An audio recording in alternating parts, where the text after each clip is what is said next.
Okay, we're back. Welcome everyone to another episode of Fake Nerds Watch for Star Trek Discovery. This is season 4, episode 8, All In. And I gotta tell you, Mike, I bet you're all in on this episode. You think so?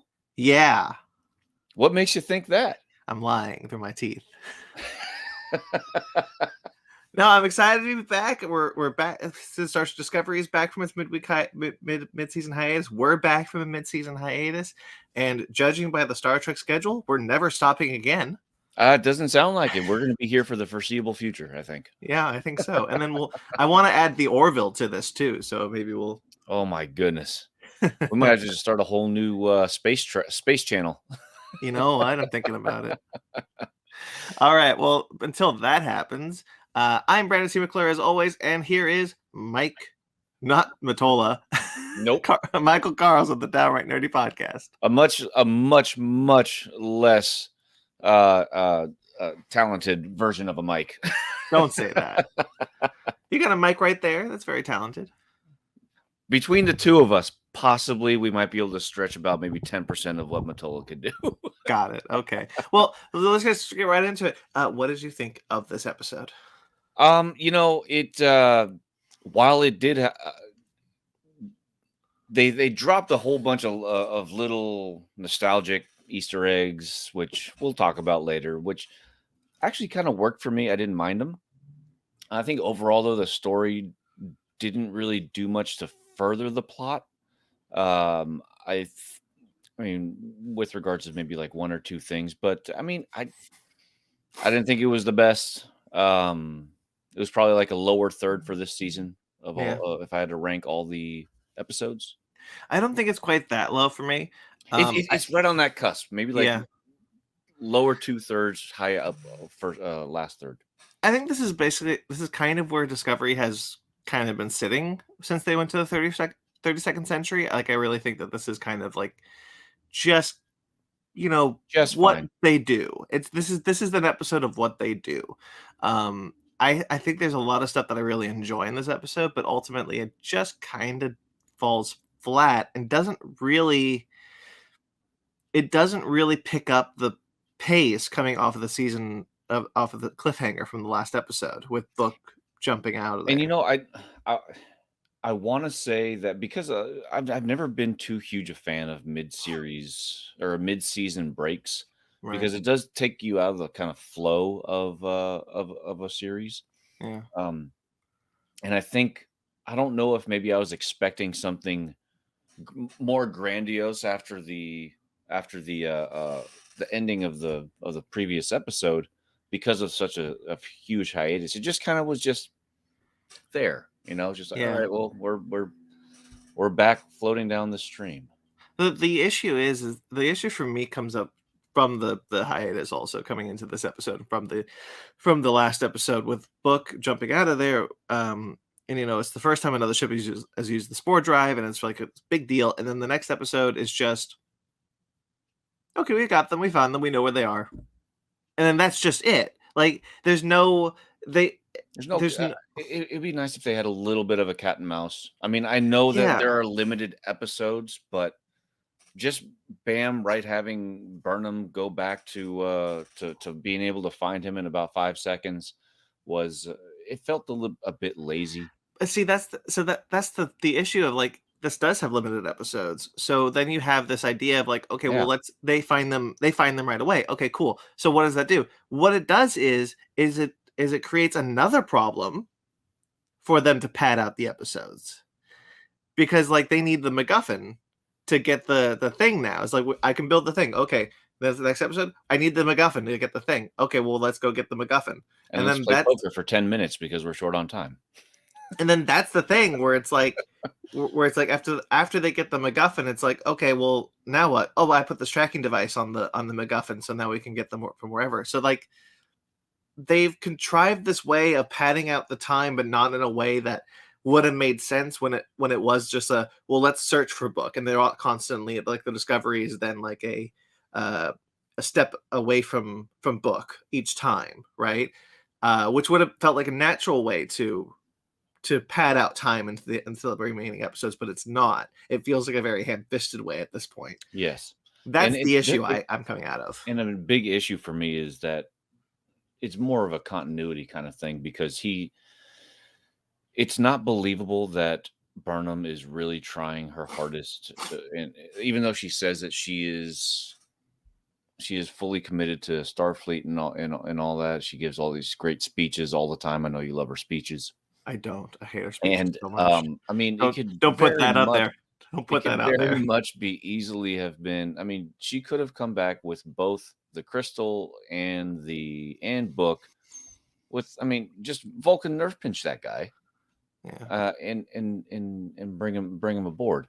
I mean, there's just so many different different ways, because it seems like their relationship after the last episode appeared to be almost completely fractured. Yeah, and then they start bringing in like, oh, I think I could bring him back. Like, well, you tried that, and so I mean, so what I was thinking is like she would actually be doing that by force in this episode, but she didn't. Well, she tried talking. I don't mind that. Okay.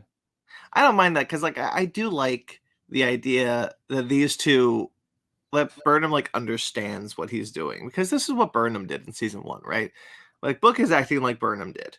And so like I get the idea of like she thinks she can walk him back from the line. She's like she's trying to convince herself that that he's doing this with a gun to his head. Like Tarka put a gun to his head, and she thinks that he can be walked back.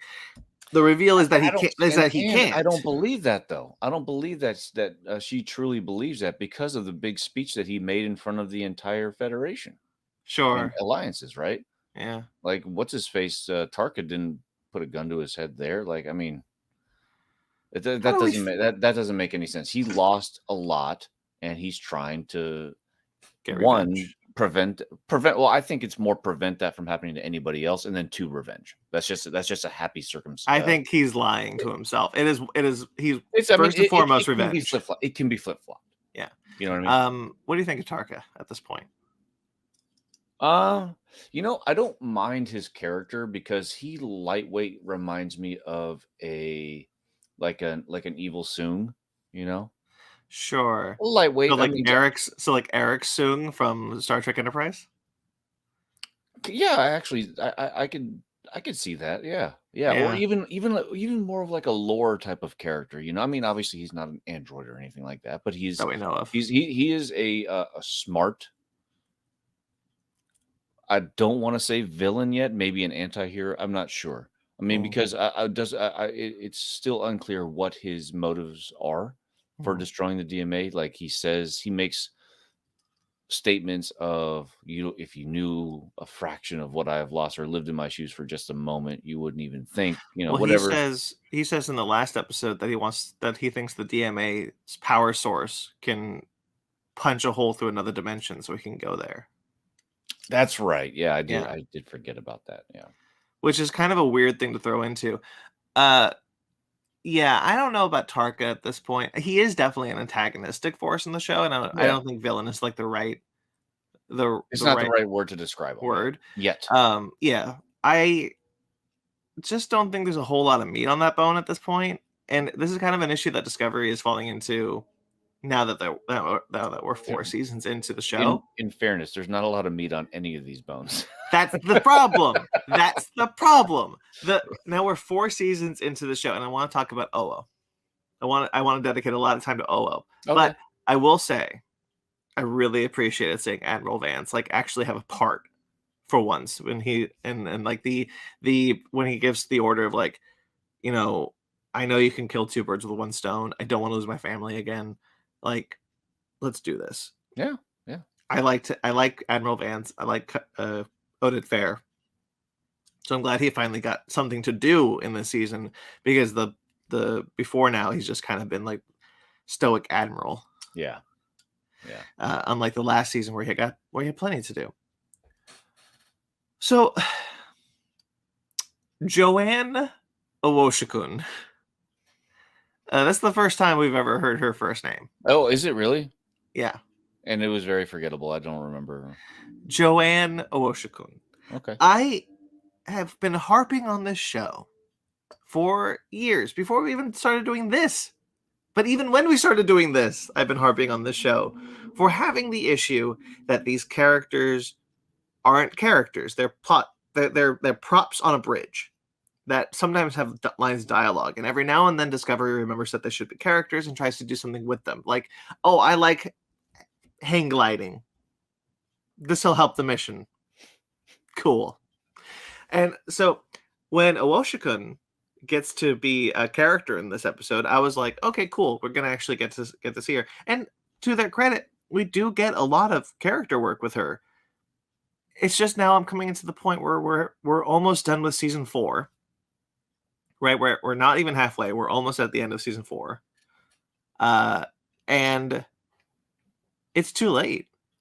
And let me ask you something too. So along those same lines, how you want to see each character get more involved in an actual substantive way. Mm-hmm. Take out Owo. Would you be able to, just based on what she did in this episode, could you substitute her character with anybody else's character? Yeah. And have it be exactly the same? Yes. With the exception of Stamets, who's a character. Okay, yeah, with the exception of a couple of people. And I would actually also probably argue Stamets' partner. Right, because they're characters, right? Hugh, thank you. Yeah. Because they're characters. Yeah, they're actual characters. But if you drop the lady with the one eye, or you drop Blondie.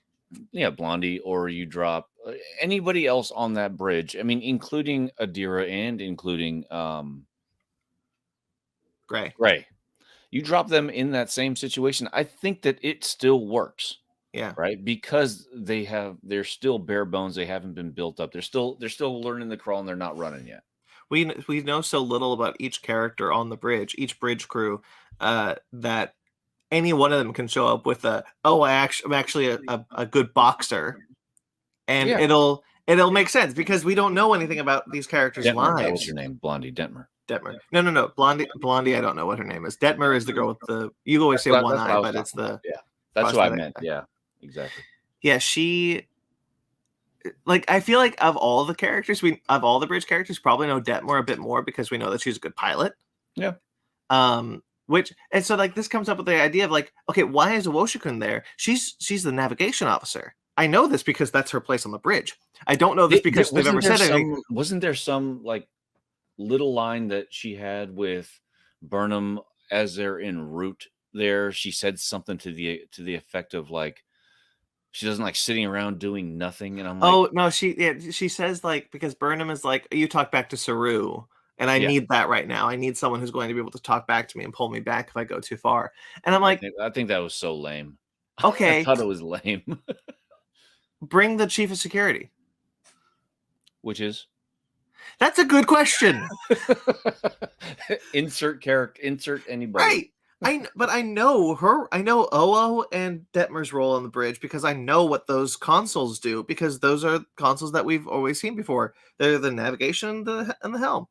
Everyone else on the bridge, I don't know what the hell they do. So, like, I think it's getting to the point where it's too late where you can do this, where you can bring up, like, Owo is some great fighter and try to graft a character onto her. I think it's getting too late to that point, in which case I don't think there is an easy fix. 2, I think the way you did it made it so that it felt like any one of those bridge officers might have been better served because of it. For example, a chief of security who could show up, and then whenever we see that person on the bridge, we know what their role is, right? There's three bridge officers that I don't know what the fuck they do. Is Blondie? Oh, the other nouns will not be good for them. But the other two, you know them. Hang gliding guy. Hang gliding guy, yeah. Hang gliding guy, and the guy who lost his place in a hurricane. Agree. And the this is obviously not us. This is not a Starfleet show, or this is the Michael Burnham show. This is the Michael Burnham show. This is the Stamets show, and this is the DMA show. That's what this season is. Yeah. Right. It does have its flashes of fun. I'm not gonna lie. I mean, like in this episode, I had a ton of fun. I think in the last episode we talked about the Zindi recently, and I was like, oh, I'd love to see them. And the Changeling turned into one of the insectoid Zindi briefly, right? Which was Did pretty it? cool. Yeah, Yeah. that was one of those. It was just, I mean, it looked a little different, whatever. But that's what I'm thinking. I was looking it up, and Yeah. it claims to be the insectoid Zindi, which That's fine. cool.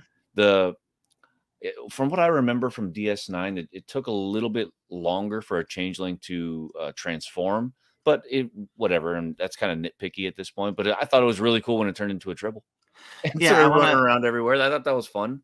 Yeah, I do want to bring Right. up now that I'm done bitching about the other bridge characters. Look, real quickly though, I do want to put a button on the OO thing. I'm glad they tried. Okay. I'm glad they tried, but it was a swing and a miss for me. Yeah. I don't know if there's a fix, but I appreciate that they did try. But I do want to talk for the changeling Okay. because the prosthetic work in this episode is far better than it has been on the show. Yeah. Yeah. Well, there's a lot of different species on that barge, right? On Yeah. that floating casino. That when we saw glimpses of Andorians, we saw Morn's character. I still don't like the new Andorian design. I think it's too overly made. But we see I mean, we it see was it for such a quick glimpse from what I remember. From what I remember I know, but seeing, they gave it was them these like forehead ridges and like the kind of this bony it was so brief for me. I didn't even really think about it too much. Me personally, it's just but we see a Ferengi. Yeah, we see a Ferengi, another who looks like a classic Ferengi. Yeah, a little still dark, but yeah. Was I actually ended up pausing it because I wanted to see how dark it really was, and I messed with the settings on my TV just to make sure it wasn't just my TV going dead. I was happy to see that it did feel like the prosthetic work was pushed back a little bit on this episode. For example, on the Changeling, we see the Changeling's true face. Well, true face. Yeah. It looks just like it did on DS9. Yep. And I was really happy about that. I was very happy about that. That's I mean, those were that little nuggets of nostalgia that I spoke about earlier, which actually made me like parts of the episode a lot more. Yeah. Although I wasn't crazy about the changing effect. No, exactly. I mean, there was just I would have liked to have seen the turn to plasma, then turn to that. Instead, you just saw them like do that Jason Bourne effect where he just goes behind a pillar and then all of a sudden changes. Well, it's not so much that I mind. It's the one where we see him turn into the tribble because it just looks like particle effects turning into a tribble. Yeah. And I'm like, I don't much care for the use of particle effects in sci-fi right now. Then again, it has been 1,000 years. Maybe they've evolved a bit. Who knows? It does raise a lot of questions for me, though. Oh, yeah. I would love to know what happened to the changelings after the Minion War and after Odo goes and tries to, incorporate himself into that big old soup thing where he's, I think his main goal was to try to cure them. Not just cure them, but also let them see reason that, they're trying to get them in more, I guess, involved in the solid community, I guess. Yeah, but it was like he had the cure, right? Yeah, so he went to them to cure them. Well, obviously it cured them because they're around. I would like to see how it could be if we see the changelings again, maybe in Discovery. Well, it'll probably have to be in Discovery, but I don't know how they would do it. But I would like to see the changelings were the gods of the Gamma Quadrant, and now we saw one as a petty thief. I want to see kind of that. Maybe. I mean, there might have been another angle that this changeling was. I mean, because we knew from the changelings even before, they would take years and years and years to embed themselves into other people's societies, right? Other species societies. This could have just been another cog in that wheel. We don't know. Right? It's probably not. You're probably thinking too deep into that. Way too much into it. I'm giving Discovery writers way too much credit. Yeah, I don't think this is set up for. I don't think this is set up for anything. But I do think it opens up a question of okay, this is really cool. Was this changeling like Odo, where he was sent out into space 1,000 years ago, or whatever? Or does he come from the Great Lake? Does he the Great Link? Does he? What are the founders in the Dominion doing right now? Because how did he get there? The wormhole was destroyed. I would have loved to have seen like I know it would have been just such a mess of an episode if it happened, but if a couple of Jem'Hadar came to try to save that changeling and then just Oh like yeah, transport him out, that would have been that's cool. a whole other. I That's a know that whole would have other just story that would have happening. just made this terrible noodle soup, with all kinds of stuff in it. Yeah, I mean, but that's the kind of thing that, like, if this were if this wasn't a serialized Star Trek show, they could probably do something like that. But Yeah, because it is every episode is in service of the main story arc, it is difficult to do something like this. yeah. The reveal of the DMA. It's not a I'm having trouble remembering which episodes, but it's not a concept that's new to Star Trek, No, right? no. There have been other episodes where, in different series, where the antagonist is really just an un uh, a species that we just don't have enough understanding. Like this species 10C, unknown 10C, whatever they are, they're just trying to mine this element, Boronite. boronite, for whatever reason, and it's just their mind. They may not even know the damage that they're doing, Yeah. right? Yeah, I liked that. It reminded Yeah. me actually in Discovery itself. In season 2 of Discovery, they encounter a sphere. They constantly talk about the sphere data. Then in that episode, it was really interesting. It's actually one of my favorites of the season. They thought they were under attack from the sphere, but really the sphere was trying to communicate with Discovery, try to impart its knowledge on Discovery before it dies. And so like that, it was like a misunderstanding. So kind of taking that idea that even Discovery has tackled, other Star Trek shows have tackled before, and making it a season-long arc of like, well, this massive wormhole, this massive black hole, is actually mining equipment that is probably accidentally destroying our solar system, Mhm. our galaxy. We need to figure it out.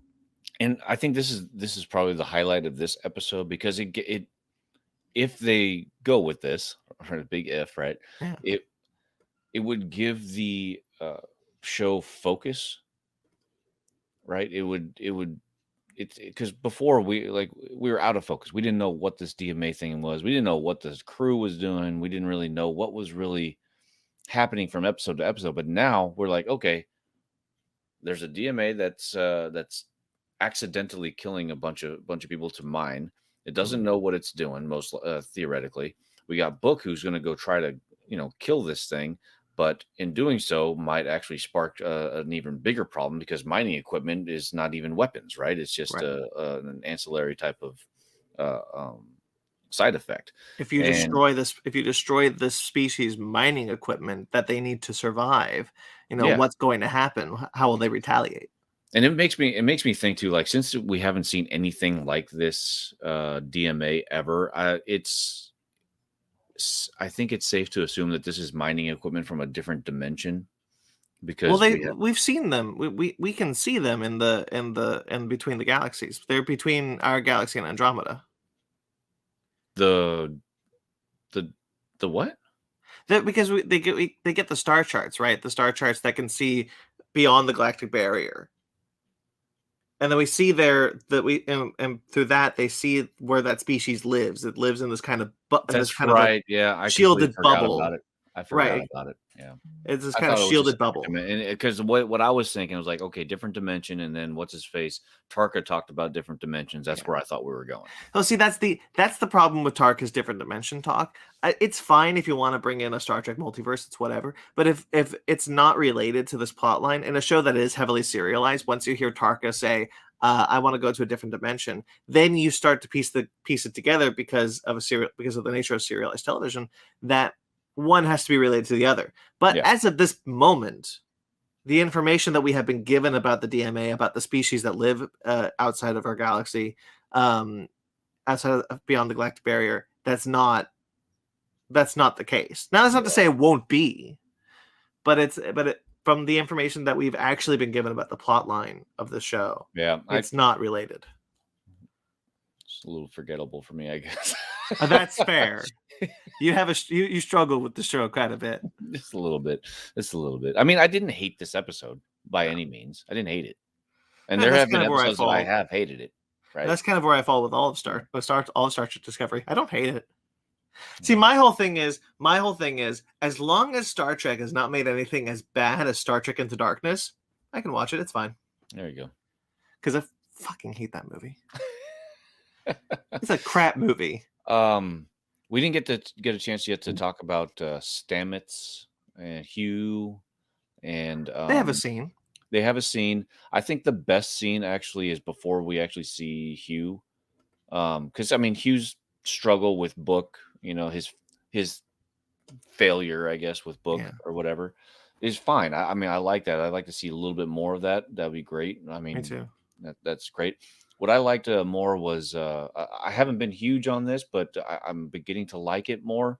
Is Zora as a character now, Me too. and not just a character, but more of a member of the crew. There's a moment where Stamets says he has to do some stuff, and she says like, "Oh, let me take care of that. That's menial work for you," And I'm Right. like, "Oh, okay, she's being useful, member of the crew." Okay, It's no, cool. It's a cool idea to make like the ship's computer like yeah, a member of Starfleet. yeah. I think that's interesting to me. So you brought up Hugh. I love what they're doing with Hugh in the season. Yeah, I think what they're doing with Hugh is proof positive that they could probably have done this with every single one of the bridge crew. Um, they you have could this if it wasn't a serialized show. even so you're doing it already with one character. Yeah, but with so many different characters, I mean, you need time to do it, and you need what the original series, all those series had, which is 20 plus episodes a season. Well, I don't even think you need that. Honestly, I think you need an episode like Lower Decks. Not like the show Lower Decks, like the Next Generation episode Lower Decks. Mhm. Right? That episode's incredible. That episode doesn't deal with the main cast. It just deals with the other. It just deals with the lower decks of the Enterprise. And I think like rather than shoehorning in a character to a plot line, give them their own plot line, give them their own story arc that they need to overcome related to this, because that's what Hughes is, right? Hughes is related to this Yeah, because he's dealing with Book, and he's dealing with the fact that like I'm trying to be this counselor and I don't even know how to be a counselor. right. Um, and you have this idea of like, give me an entire episode where it's just Oo, Detmer, and the other three having this sounds like a bad band, dealing with something related to the plot of this episode of this season that will progress their story arcs so that we actually have an invested interest in where their characters could go by the end of the season. That's something, right? Yeah, I think that's the fix. I think I just figured out the fix. Star Trek Discovery, hire me. It's just rather than shoehorning Oo into this episode or shoehorning a line where it's like, hey, I like hang gliding. Like, I don't care about that. I want to see character development. I want to see these characters have a vested interest in this story rather than being yes men to Michael. Because throughout the entire show, everyone's just been going like, okay, Michael, what do you want to do? Go to the 32nd century? Sure, we'll all ruin our lives just to do this for you. Give me something, right? Just I'm reaching, Star Trek Discovery. I'm reaching out for you, and you're not reaching back. yeah. No, Yeah. I mean everything you said, I agree with. Everything. Okay. Anyway, real quickly, I think they mentioned in this episode that a species lives inside the galactic barrier. Wild.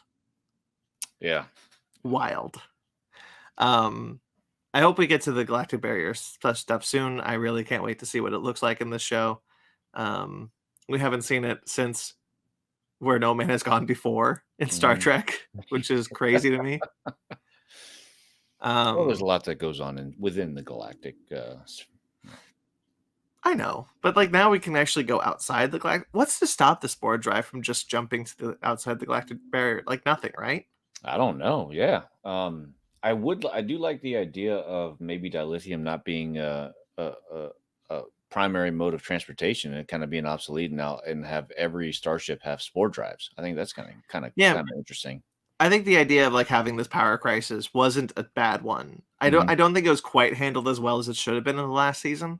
But I think this time of like, we need to make sure that it doesn't happen again. We've got this supply of dilithium. It'll last The us only for a thing couple hundred years. that it would eliminate would be like exploration, getting from point A to point B. Yeah, that's You true. know, Like like you don't like run into next gen, something. like they're always like, hey, there's something going on over here. Like, hey, let's divert. Let's go over here now. Yeah, but there's nothing to say they can't use warp No, they travel. can't. Yeah, of course. Yeah, Yeah. but I'm just saying, yeah, that's the only issue I could see. The interesting thing about the Spore Drive is I'm trying to remember about season 2. I'm trying to go back to season 2 of Star Trek Discovery. There was a reason why the Spore Drive couldn't be used as frequently as it does, and having like an entire fleet of I ships think using the that Spore Drive. had something had to do with the mycelial network, Right, it was like ruining it.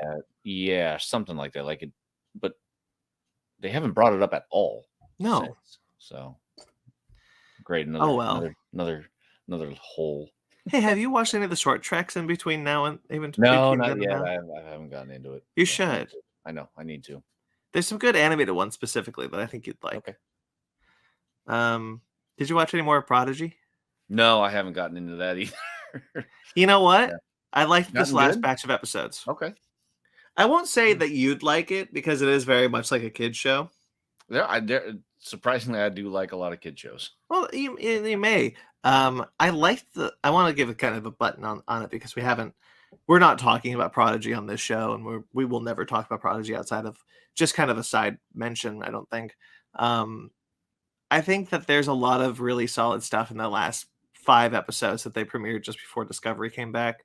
The stuff, especially with like hologram Janeway, I think is great. There's one episode called Time Amok, which the more I'm remembering it, the more I like it more. You know how there's like the gelatinous thing, Murph? Okay. So there's in Time Amok, there's an explosion on their warp core that like fractures time and like reverberates out, and so like the further you are from the explosion, the slower time is for you. So it's like Janeway is being Janeway can match her holographic spectrum to whatever timeline she's in, so slow it down or speed it up to whatever timeline she could be in, and she sees the ship explode each time, and then she's trying to get the crew to like work together through these different timelines because they're all in these fractured timelines. And she's mostly successful, but there's one timeline where she gets to like the gelatinous blob Murph, and she gets there and she's just like, okay, we need to figure. Oh man. And then it just explodes. And I thought that was really funny. Maybe I'll take a gander at it. There's so much to watch and read going right now. I understand. I got to prioritize what I'm consuming. I think the characters in Prodigy are coming together nicely, much more than in Discovery. And there's 4 seasons of Discovery and 10 episodes of Prodigy. This is episode 50 of Discovery. God damn it, Discovery. Anyway, I think Prodigy's pretty good. Just that last button on it. If you like Janeway, it's a good Janeway show, I think. Cool. Yeah, I do like Janeway. Yeah. Okay. I don't know if I have anything more to add about this episode of Discovery, though. Yeah, same here. What do we hope to see in the future? Now that we're back, let's speculate a bit. In terms of plot, because I'm sure, we both would like to see character development, but in terms of plot, we're not getting that though. Yeah. I got a feeling it's going to be something fairly predictable in the sense that, we're going to try to get Book before he meets this DMA. They're going to be doing this cat and mouse, and we're going to get there just in time to save it. And Book is going to have some kind of revelation and maybe some kind of redemption arc, because he's going to realize that what's his name? The scientist he's working with. His name? We said it in the beginning of this. Tarka. Yeah, Tarka. He's going to realize, his intentions are vastly more diabolical than his intentions. And once I think Book realizes what the DMA is actually doing, he's going to try to hold back, and there's going to be a Book versus Tarka kind of thing. And I think that's what's going to happen. Yeah. And there's not going to be any other characters ever. It's just going to be Burnham, Tarka, and Book, and maybe a sprinkle of the president and the admiral. I forgot that we forgot to mention a character real quickly. The guy who owns the barge. I kind of like. Yeah. Oh gosh. I kind of liked him. I I'll be liked him a lot. honest. Actually, no, I thought he was the highlight of the entire thing because And he he's had a this lot of fun. really he was very s- suave, I guess, you know. Yeah. He had a really cool personality with him. Like, There's kind of immediately this. believed that he was just like this kind of like sleazebag casino owner that's just out for money, but he still has working relationships with all his clients. There was kind of this like air of ruthlessness about him that Yeah, he'll. But yeah. there's also a sense that like he cares about his clients. Like when he talks about Burnham and Book's relationship towards the end, he's like, "Hey, I don't know what's going on with you two, but like, I hope it gets resolved." Like he's actually invested in them, Yeah, and I thought right. that was really sweet. I liked I that. Not just sweet, but I thought, I mean, I there's no question as to what his role is on the show. He arguably had more character development than anybody else on the show within That's 5 true. minutes. That's true. Yeah, I liked him. I liked him quite a bit, and honestly, I liked the poker game. I just think that the two Orion Syndicate people at the poker game were just there to just be there, Yeah. and I just didn't. That didn't work for me because I Yeah, don't they think were they they even were had kind of dialogue. none, right? Yeah. Anyway, They didn't wanna pay him. As soon as you get one line, then you have to pay him. yeah. Anyway, I kind of feel the same way about you do about like what's going on with the show. I just my only thing is I really Mazzaro, that's his name. Mazzaro. I really hope that we get to species 10C. We get past the galactic barrier. We see all that before the end of the show. Like I wanna You think get it's gonna there. end on a cliffhanger? I don't think it's gonna end on a cliffhanger. I just think like the end of the show is gonna be okay. Let's go meet 10C, and I'm just like, man, f you guys. Going the galactic barrier is the most Would you put excited it I've been would you about put this it show in past years. Discovery from doing that, though? No, I wouldn't. Do we think it's at this point? They kind of talk about how like the species 10C lives just outside of our galaxy, but not in a new galaxy. So like they live between galaxies. Do we think they're the Andromedans, the Kelvins from the original series? We talked about it, but we don't know. Yeah, I kind of hope they are because I like the idea of bringing back those characters. Well, not those characters, but that species. Yeah, yeah. Anyway, all right. Well, that's all I got. I'm sure that's all you got. Next week, we possibly might have our third member back. Yes, Cookie from Just a I'm Little gonna Podcast. try to guilt him because I know he watches these. So, I mean, we would love to see you on, Cookie. I mean, we do miss you a lot. That's true. I was kind of bummed we were going to try and get him onto this episode, but Yeah. by the time we could get him on, the next episode of Discovery would have aired. So, yeah, exactly. So hopefully by next week we'll have all three members back here, and then we'll just keep doing Star Trek until they kill us. That's it. That's it. All right, so that'll do it for me. So Mike, why don't you plug your stuff? Cool. I'm Mike from the Downright Nerdy Podcast. We are back every Saturday morning at 9:30 a.m. Pacific time on our YouTube channel and also on all your favorite podcasting apps. The most recent episode, I think, was 74. We did me and Riley played a fun game called Kiss, Marry, Kill with several different characters. And we also built our, we did this TV show character draft to see who would you draft to have a fun Super Bowl party or something like that? The next episode, we are going to be talking about characters from movies. We have to pick a team of, I think, 4 or 5 to help us in a zombie apocalypse. They can't be from the same universe. So that'll be kind of fun. And we're also doing, we're also doing some fun. I've been doing a lot of fun, like strange food videos. So I gotta talk to you about that. Just wait for this upcoming episode. I'm glad you're back. Actually, most recently. So if anybody is a Friends fan, like TV show Friends, if you recall, Rachel one Thanksgiving made a traditional English trifle, which was a half a trifle and half a shepherd's pie, which Riley made for me, and it was actually not terrible. So okay, so real quickly, I'm really glad you're back doing podcasts. I've missed Downright Annoyed. I'm glad you're back. Nerdy, downright nerdy. Downright Nerdy. Sorry, Downright Nerdy Podcast. I'm really glad you're back. Your first episode back. Have you Eating is not the right word for what you did to that Taco Bell. Oh, that was delicious. I understand. But my God, man. My God, man. Anyway, The I'm glad best is yet to come. I am glad you're back. You also had Downright Annoyed, which I slipped. Yep. Yeah, we got Downright Annoyed. It's a group of podcasters from across the nation. We talk movies, and we get to spin a wheel at the end to get to find out who chooses the next one. By the time this airs, this will probably be the most recent episode. Will be the review of Batman Under the Red Hood, the animated show movie from 2010. Yeah, very cool. So yeah. Yeah, Cookie's also back. He brought his podcast back. Cookie's back too. Cookie makes awesome. Every Tuesday he drops a new episode, just a little podcast. Find that on all your favorite podcasting apps. He's also on Patreon. He has a bunch of exclusive content there. He does what does he do? He said he does episode by episode reviews on Boba Fett and other things as well. I can't remember exactly what it was, but he'll let us know all next week. There you go.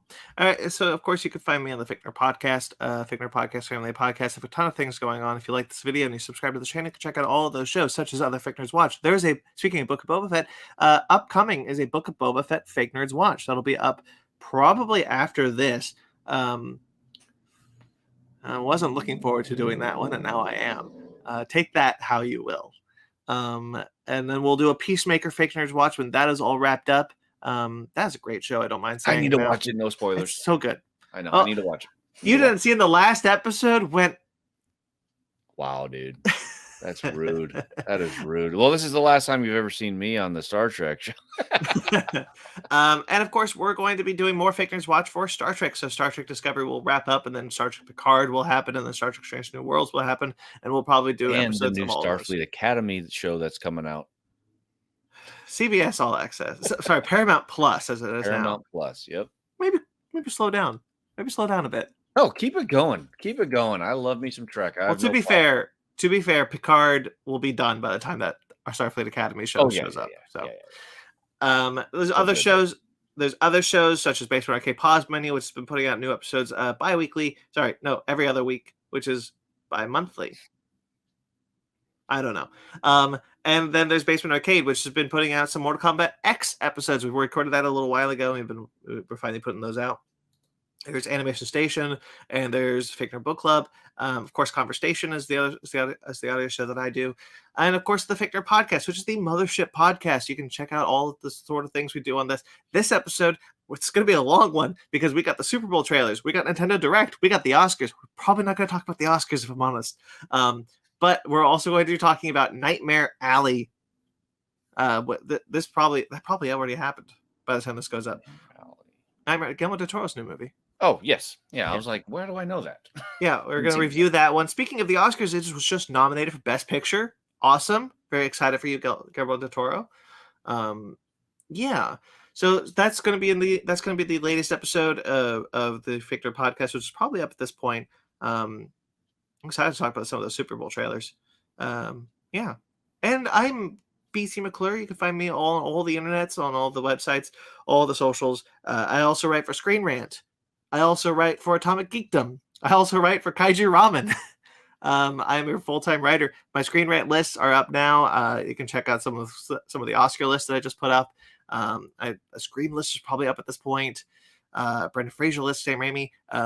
Over on Atomic Geekdom, I've been doing this series called Revisiting the Infinity Saga, the 50 most defining moments of the MCU.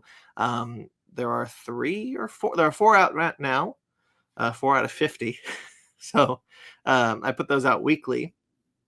And I talk about how Steve doesn't like bullies. It was one that meant a lot to me. You can find that on atomicgeekdom.com.